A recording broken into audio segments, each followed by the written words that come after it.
profesörlük, öğretmenlik olarak Türkiye'nin sevdiği değerlerimiz varsa sizin de kazandınız. Estağfurullah. Hayır. Allah lütfetti hepimize. Bak, benim şirke inanacağıma ihtimal veriyorsa benim gözümün nuru İbrahim Efendi, inanmamaya kararlıyım ben şirke. O meselenin en münasip ifadesini Hazreti Üstad Lemalar'da demiş, iktiran. Allah size de, bana da, üstadımıza da, İzmir'e de, İzmirli'ye de, Aydınlı'ya da hepimize müşterek ihsanda bulundu. Biz bir ihsan sağanağına mazhar olduk. Bence şimdi varılan noktada bu ihsan mazhariyetidir. Çok önemlidir. Bir cazibe merkezi haline gelmiştir bu cemaat. Bundan sonraki durumun korunması meselesi, şu konuma saygı meselesidir yani.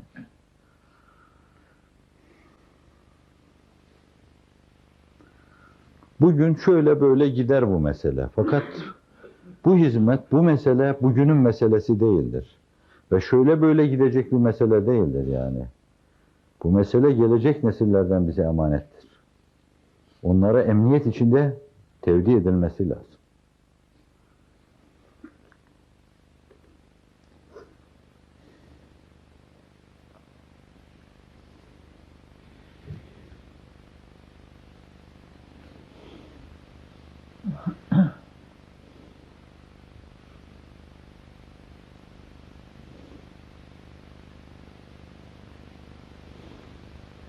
Serzenişte değil, sistemde değil yani. Kimse gelse düşmesin, misle düşmesin ama evet, beşer tabiatının şeyi olan, karakteristik yanları olan, arıza sayabileceğimiz biz kısım hususları, giderme yolları.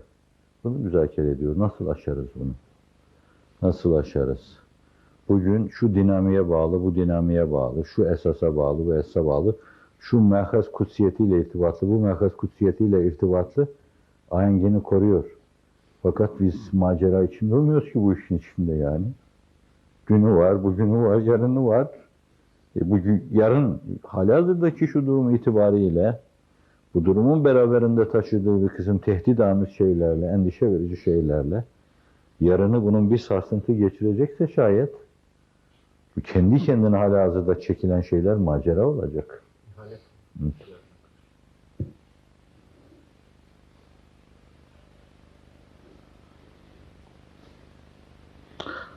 Normal Müslümanlık misyonuyla götürülmez bu yani. Bu iş cami Müslümanlığı misyonuyla, kapasitesiyle götürülmez bu. Derviş kapasitesiyle götürülmez bu mesele.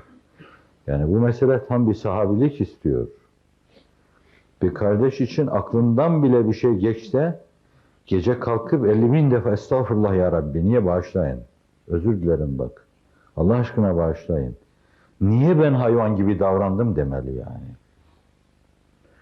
Ve içinden geçirdiği şeyler, konuştuğu şeylerde kendisi için 50 bir türlü mazeret arıyorsa, bu insanın yarın ne yapacağını kestirmemek için kör olmak, sağır olmak, kalpsiz olmak lazım. Evet, içimize gelecek bazı şeyler. İçimize gelen öfke gibi yutacağız. O bir mücadeledir. وَالْكَاذِمِنَ الْغَيْظِ وَالْعَافِنَ عَنِ النَّاسِ. Diken gibi yutacaksın. İşte o sevap yani. O veli yapar insanı. O insan yapar. Hepimiz insanız. Hiç içine bir şey gelmese terakki etmezsin ki sen. Yüzüme bakışından anladım yani. Nasıl gelecek içimize diyorsun.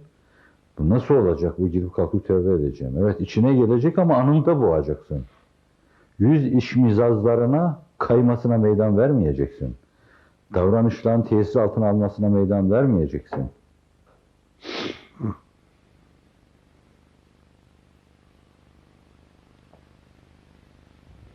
İşin nezaketi yani. İş büyük.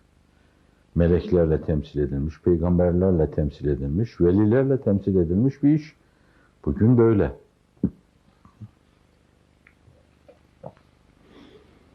Defaatle aklımdan geçmiştir. Acaba neye yemin ettirsek bu insanları? Nasıl yapsak yani? Bu cahiliye döneminde ellerini kana sokarlardı, yemin ederlerdi yani.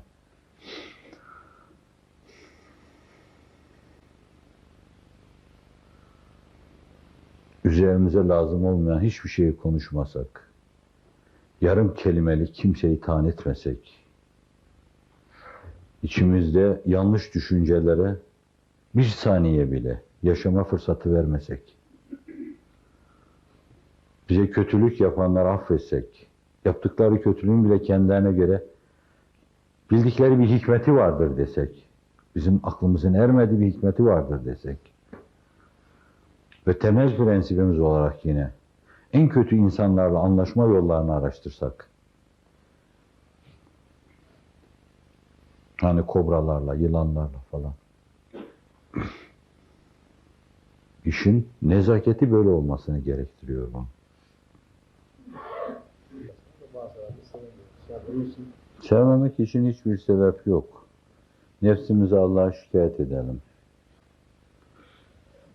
Adavet duyulacak bir şey varsa o da içimizdeki adavettir diyor. Mizacımız bozuk. 30 sene bile istese bu iş için Allah'a yatıp kalkıp dua edip Allah falanı bana sevdir diye. Bir ayıyı bana sevdirmesi için çok dua etmişimdir. Şu ayıyı seveyim diye. Ama insanları hep o bulanık yanlarıyla görürseniz, o bulanık, buğulu cam arkasından bakar öyle değerlendirirseniz hiç sevecek insan yoktur. Sevdiğiniz insanlar çıkarlarınızı seversiniz. Bu çıkar sadece sana bir şey vermesi demek değildir. Seni pöhpöhler, seni kabullenir. Seni kullanıyor da olabilir. Birine karşı seni bir güç kaynağı, bir dinamik olarak kullanabilir de. Seni arkasına alır. Seni yanına çeker. Sen de tav olursun ona karşı. Aslında seni sevmiyor o. Sen kendi egonu seviyorsun. Sana yapılan iltifatları seviyorsun. Pöhpöhü seviyorsun. Öbürünün müdarat, mümaşatsızlığını sevmiyorsun. Belki o daha samimi. Çok hakperest olmak lazım. Biz kıstas değiliz ki. İçinizde en hassas, en deli, insan sayılmayacak birisi varsa benim.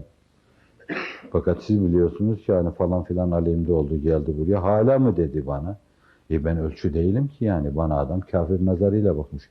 Ölçü değilim ki. Allah kabirde men rabbuke ve men nebüke ve ma dinuke ve men fetullah hoca yok kabir sorusunda ya.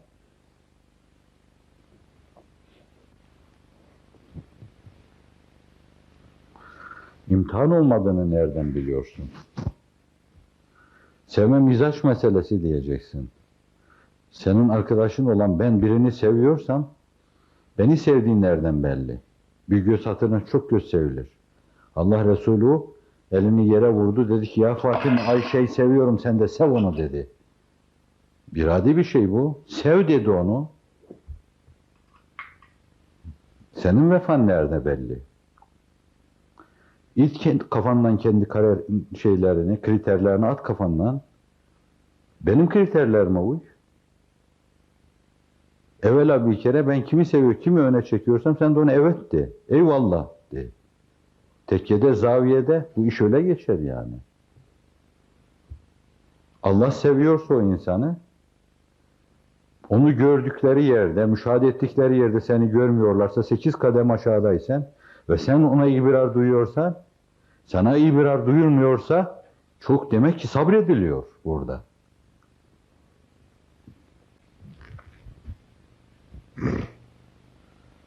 Hissi olmayalım. Yeni bir taharetsiz daha abdest almamış, namaz kılmamış adamla alaka kuruyorsunuz, oturup kalkıyorsunuz, gezdiriyorsunuz. Neler yapıyor, neler yapıyorsunuz. Canım bu adamı sizin sevmediğiniz bazı insanlar var. Nefret ettiğiniz bazı insanlar var. Ben tanıdığım günden beri namaz kaçırmamışlardır bu insanlar. Oruç kaçırmamışlardır. El-hubbu fillah, el-buğdu fillah. Sonra yine size söylemişimdir. Hani arkadaşlar şey yapabilirler. Ben bazı yanlışlıklarından, hatta hizmete belki bazı noktalarda köstek olmasından dolayı benim kendime göre bir kısım şeylerim vardır, sezilerim vardır. İnkişaf etmiş olabilir canım. Koyunları bekleye bekleye köpekte bile bazı kabiliyetler inkişaf edebilir. Allah'ın engin rahmetinden uzak değil ki belli şeylerde istihdam ettiği şeylere bazı şeyleri sezdirmesin. Sezersin yani. Hayvan bile seziyor yani. Çok farklı bir şey değil. Sezebilirsin. Kendi sezilerim içinde taş kesilmeden nasıl yaşıyor bu insan diye düşünmüşümdür. Sonra anladım ki Allah bazı şeylere önem veriyor. Onların hatırına o bir tane doğru veya iki tane doğru bütün o kötülükleri silip götürüyor yani. Ve ben estağfurullah dedim. Ne hakkım var yani el alem Odetta gibi taş kesilsin. Sen de kalkıp o taş karşısında o oldu mu diyeceksin yani. Rica ederim. Belki herkes kendisinin Odetta gibi taş kesilmesinden korkmalı, ürpermeli. Mesihiyet deyip bekliyoruz. Niçin Hazreti Mesih gibi hareket etmiyoruz? Taşlıyorsanız ilk taşı günah olmayan atsın. İlahi ahlakla ahlaklanın derken nerede ilahi ahlak, nerede bizim davranışlarımız? Ben haşa yani davranışlarımızı bütün tenkit etmiyorum da yani şu kardeşler arasındaki irtibat, arkadaşların meziyetleriyle iftihar, nurlarda söylenen şeyler, olmayacak, tutmayacak, gelişmeyecek düşüncelerse bunlar, ütopik şeylerse tavsiyenin bir anlamı yoktur bunun. Bir manası yoktur. Mücedditlerin göndermesinin manası yoktur. Bediüzzaman abes yazmış o zaman. Haşa. İhtilaf etmeyin diyor. İttihad edin. Hiç olmazsa ihtilaf etmeyin diyor. İçinizdeki düşmanlığa davet edin diyor. Tutmayacak, olmayacak, insan tarafından yapılamayacak teklifler midir bunlar? O zaman teklif manasız olur, abes olur.